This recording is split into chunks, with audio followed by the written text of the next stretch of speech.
The fighters in Misratah say this is no rebellion anymore, this is a battle for survival.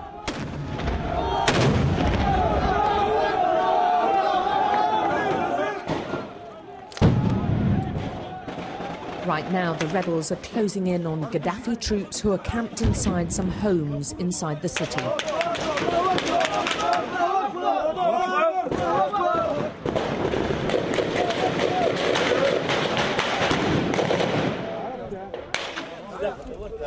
Well, that is where the government forces were meant to have been hiding out. There's a massive amount of smoke and an awful lot of firing.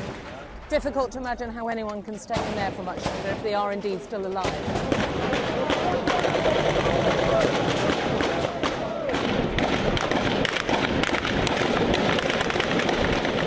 They use grenades, machine gun fire, small arms to try to shift them. Then, taking it in turns, they fire one by one inside the house.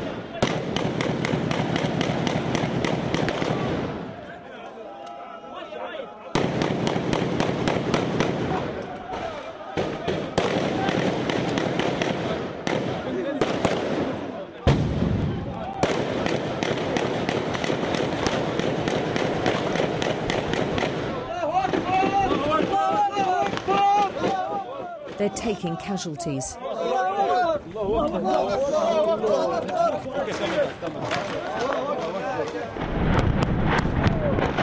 Gaddafi troops inside the city are supported by intense shelling from those camped on the outskirts.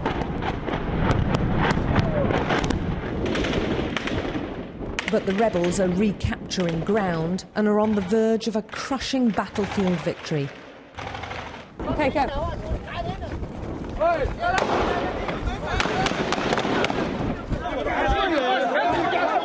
They're also taking prisoners.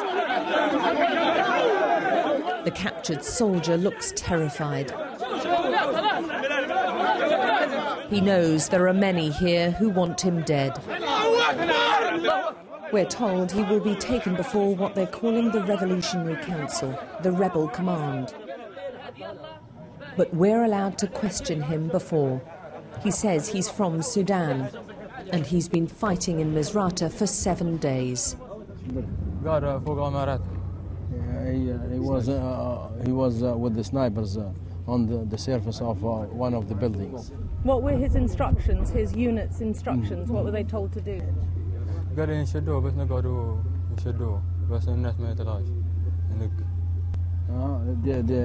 ask him, or they order him to stay there. Don't leave anybody to leave. To live, don't let anyone live. Yes. He laid down his weapon in the end and gave himself up.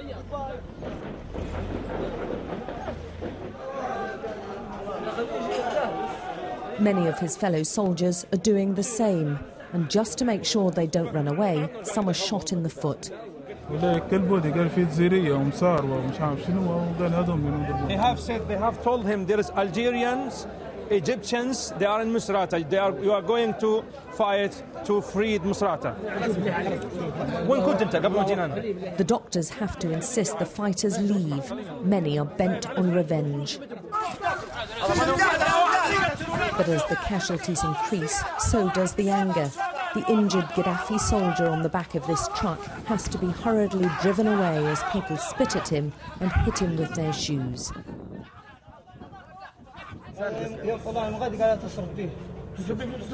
This government fighter was captured with a wad of notes on him, money now covered in his own blood.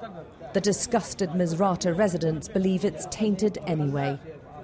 He says he was promised all sorts of riches to fight. Most are taken to a clinic at a secret location for their own safety. Here they tell tales of an army which does not care, even for its own. Yesterday in the night, the army, they want to run away from Misratah. So he was injured. So they kept him. They tried, but when they run away, nobody care for him. He's now 5 days injured. He get infection in the back. Nobody care of him. Among the fighters are boys barely old enough to shave, boys like 16-year-old Morad Ali. He said the young soldiers were shoved to the front of the battle. They were considered the most dispensable. They put them in the critical situation. The army behind them, and they are shooting, and the fighter, our fighter, they are in front of them, and they are shooter, okay? And they like sandwich. They found themselves between the fire between two. In the battle, his leg was blown apart by a bomb, and his arm left broken and torn by bullets. When he was picked up by the rebels, he was traumatized and terrified. Emotionally, they are crying. They are asking for their mothers and their brothers and sisters. Like this boy, he cried a lot, and he asked us to communicate with his mother. We phone his mother, and we tell her that his boy is safe and he's with us. She get happy, and she's asking, thanks a lot for us. Right now, the Misratah fighters are confident. 2 months ago, the man with the captured sniper's rifle was a geography teacher. He's with mechanics, engineers, students. The siege of their city has united them and turned them into soldiers. And 8 weeks of bombing and battling with Gaddafi's troops has failed to crush them. Alex Crawford, Sky News, Misratah.